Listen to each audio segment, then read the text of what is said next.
Hi കൂട്ടുകാരെ, പുതിയൊരു വീഡിയോയിലേക്ക് എല്ലാവർക്കും സ്വാഗതം. അങ്ങനെ ഗൗതം തൻ്റെ വീട്ടിലെത്താണ് കേട്ടോ. തൻ്റെ വീട്ടിലെത്തുമ്പോൾ തൻ്റെ രണ്ടമ്മമാരും കൂടി തന്നെ സ്നേഹിക്കുന്നത് കാണുമ്പോൾ ഗൗതമിൻ്റെ കണ്ണ് നിറയാണ്.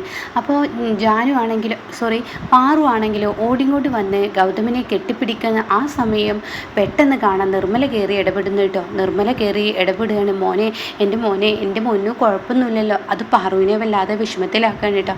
എന്നാൽ നിധി ശ്രദ്ധിക്കുകയാണ്. പക്ഷേ ഇവിടെ നിർമ്മലക്കാണെങ്കിൽ സ്വന്തം അമ്മയുടെ ആ വയറ് എന്തായാലും ആ ഒരു രീതിയിൽ കാണിക്കുമല്ലോ.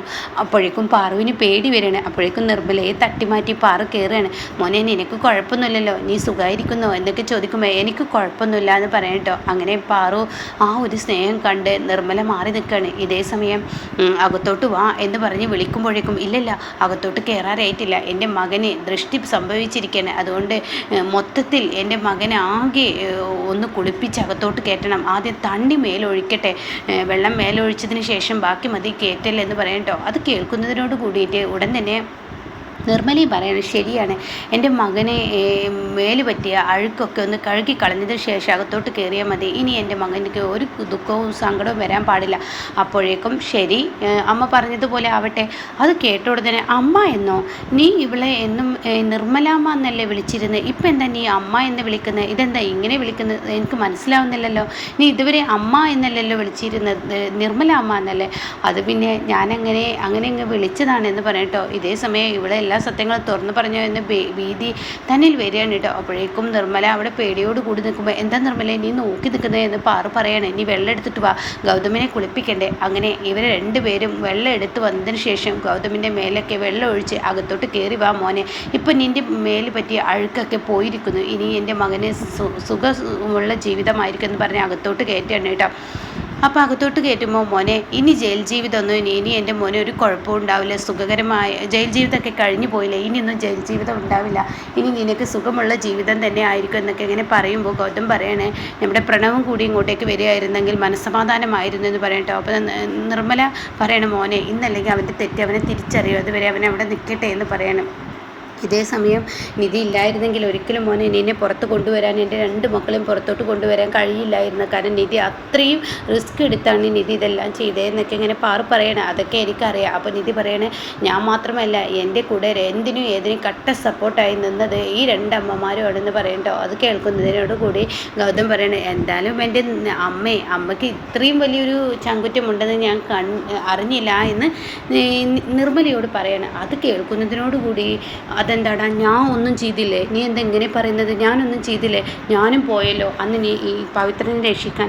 അത് കേട്ടണോ, അയ്യോ എൻ്റെ വാക്കൊന്ന് തെറ്റിപ്പോയതാണ്, എൻ്റെ പാറുവും ചെയ്തു എന്ന് എനിക്കറിയാമെന്ന് പറയട്ടോ. ഈ സമയം വസുന്ധര റൂമിൽ നിന്ന് എവിടെ ആരെയും ഒരു കേട്ട സൗണ്ട് പോലെ, ഇത് ആരായിരിക്കും അവിടെ വന്നിട്ടുണ്ടാവുക, അയ്യോ ഈ വാതിൽ തുറക്കുക, ആരാണ് അവിടെ വന്നിട്ടുള്ളത്, ഈ വാതിൽ തുറക്കുക എന്ന് പറഞ്ഞിട്ട് വീണ്ടും അങ്ങനെ വിളിച്ചും കൊണ്ടിരിക്കുകയാണ് കേട്ടോ. അപ്പോൾ ആ വിളി തുടരുമ്പോൾ ഉടൻ തന്നെ ഇപ്പുറത്ത് ഗൗതം ചോദിക്കുകയാണ്, അതെന്താ വസുന്ധരേൻ്റെ അതിൽ കൊണ്ടുപോയി അടച്ചിട്ടിരിക്കുന്നതെന്ന് ചോദിക്കാൻ കേട്ടോ. അപ്പോൾ തന്നെ അവരെ തുറന്നു വിടുമെന്ന് പറയുന്നത്. ഇത് കേട്ട ഉടനെ പാറു പറയണേ, ഇല്ലല്ല അവരെ തുറന്നു വിടാൻ പറ്റത്തില്ല മോനെ, അവൾ അത്രയും ദുഷ്ടതയുള്ളവളാണ്, അവൾ ക്രൂരമായ മനസ്സാണ്, അവളെ അങ്ങനെ തുറന്നു വിടാൻ അതെന്താ പ്രശ്നം, അവൾ നിന്നെയും പ്രണവിനെയും ചതിക്കാൻ നോക്കിയവനാണ്, രണ്ടുപേരുടെയും ജീവിതം നശിപ്പിക്കാൻ നോക്കിയവളാണ്, അതുകൊണ്ട് അവളവിടെ നിൽക്കട്ടെ. അപ്പോഴേക്കും വസുന്ധര വിളിക്കാൻ, ആരാണ് അവിടെ ഒന്ന് തുറന്നു വിടുമോ വന്നവരെ ആരാണെങ്കിലും തുറക്കും എന്നൊക്കെ പറഞ്ഞ് വിളിക്കൂട്ടോ. ഈ സമയം ഗൗതമിനോട് നിർമ്മല പറയണേ, നീ ഒന്ന് പോയി കുളിച്ചിട്ട് വായോ, ആദ്യം നീ ചെയ്യെന്ന് പറയട്ടോ. അപ്പോഴേക്കും പാറു പറയാൻ, ശരിയാണ്, നീ ഒന്ന് കുളിച്ചിട്ട് വാ എന്ന് പറഞ്ഞിട്ട് ഗൗതമിനെ പറഞ്ഞു വിടുമ്പോൾ ഗൗതം പറയണേ, വേണ്ടമ്മ വസുന്ധരയെ തുറന്നു വിട്ടേക്ക് പാറു, പ്ലീസ് തുറന്നു വിടുമെന്ന് പറയുമ്പോൾ, ഞാൻ നിന്നോട് പറഞ്ഞതങ്ങ് കേട്ടില്ല, തുറന്നു വിടേണ്ടെന്ന് പറഞ്ഞില്ലേ, അവളിവിടെ പുറത്തിറങ്ങിയാൽ മറ്റുള്ളവർക്ക് ശല്യമായി മാറത്തുള്ളൂ, ഇവിടെ നടക്കുന്ന സംഭവങ്ങളെല്ലാം CKC പറഞ്ഞു കൊടുക്കും, അപ്പോൾ അത് ഇല്ലാതിരിക്കും, അവൾ കുറച്ച് കാലം അങ്ങനെ കിടക്കട്ടെ എന്ന് പറയട്ടോ. പിന്നീടാണെങ്കിലും നിർമ്മല ഇങ്ങനെ നിൽക്കുമ്പോൾ, ഞാനൊരു കാര്യം ചോദിക്കട്ടെ, സത്യത്തിൽ നിന്നെ അവനെ അമ്മ എന്ന് വിളിക്കുന്നുണ്ടെങ്കിൽ നീ ഇനിയിപ്പോൾ എൻ്റെ മകനോട് നീയാണ് അവനെ പ്രസവിച്ചതെന്ന് സത്യം പറഞ്ഞോ? ഞാനതൊന്നും പറഞ്ഞിട്ടില്ല, നുണ പറയണ്ട നീ എന്നോട്, നീ അത് പറഞ്ഞോ? ഇല്ല ഞാൻ പറഞ്ഞിട്ടില്ല എന്ന് തിരിച്ച് പറയാൻ കേട്ടോ.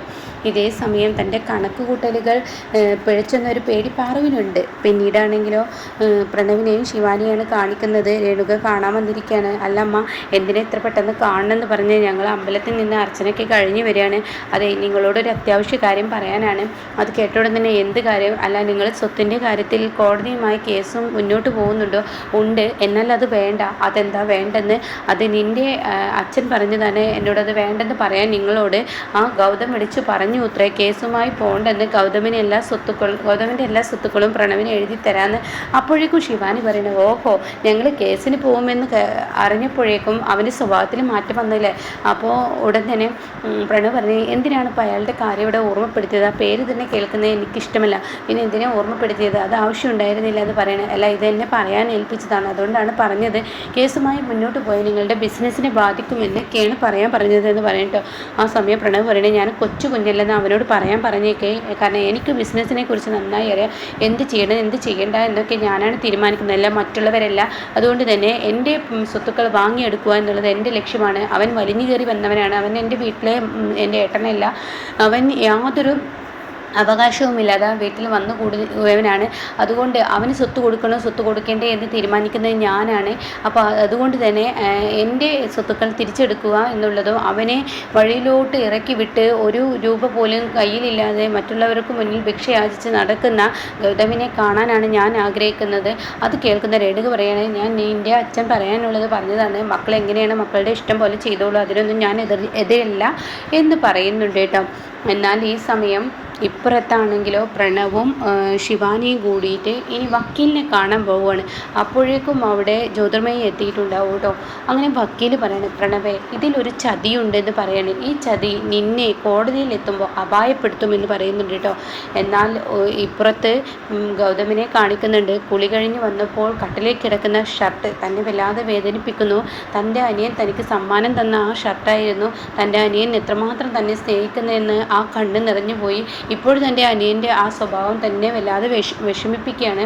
അങ്ങനെ ഗൗതം അത് ആലോചിച്ച് നിൽക്കുമ്പോൾ ഇപ്പുറത്തെ നിധി ഗൗതം രണ്ടമ്മമാരും ഭക്ഷണങ്ങളൊക്കെ റെഡിയാക്കി ഗൗതമിനെ കാത്തു നിൽക്കുകയാണ്. വാ ഭക്ഷണം കഴിക്കാൻ എന്ന് പറയുമ്പോൾ, എന്താ കണ്ണ് നിറഞ്ഞിരിക്കുന്നത് എന്ന് നിധി ചോദിക്കുകയാണ്. ഞാൻ എൻ്റെ പ്രണവിൻ്റെ ആ ഒരു സ്നേഹം, അന്നവന് എത്രമാത്രം എന്നോട് സ്നേഹം ഉണ്ടായിരുന്നു. കോടതിയിൽ ഒരു നിമിഷം അവൻ എന്നെക്കുറിച്ച് പറഞ്ഞപ്പോൾ ഞാൻ എൻ്റെ പഴയ അനിയനെ എനിക്ക് തിരിച്ചു കിട്ടിയെന്ന സന്തോഷം എന്നിലുണ്ടായി. പക്ഷെ അവൻ വീണ്ടും അങ്ങനെ ആയി. അയ്യോ, അവനെ അങ്ങനെ ആയിരിക്കില്ല, അവനെ അങ്ങനെ ആക്കിയിരിക്കുകയാണ് ശിവാനിയും CKCയും.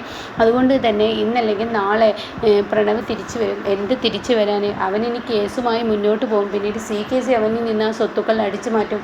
എൻ്റെ ഗൗതം എഴുതി വച്ചിരിക്കുന്ന ആ ഒരു കരാറിൽ അതിലുള്ള ആ ഒരു ഇത് വെച്ച് നമുക്ക് കോടതിയിൽ വിജയിക്കാൻ പറ്റും. അതെങ്ങനെ നീ പറയുന്നത് മനസ്സിലായില്ല?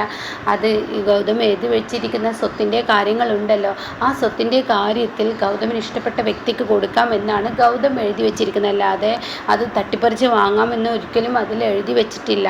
അപ്പോൾ അതുകൊണ്ട് തന്നെ അങ്ങനെയാണ് ഗൗതമിൻ്റെ അച്ഛനും അത് കൊടുത്തിരിക്കുന്നത്. അപ്പോൾ അതുകൊണ്ട് തന്നെ ഇനി പ്രണവ് കോടതിയിൽ വന്നു കഴിഞ്ഞാൽ പ്രണവായിരിക്കും പ്രതിയാവുന്നത്. അപ്പോൾ പ്രണവ് കുടുങ്ങും.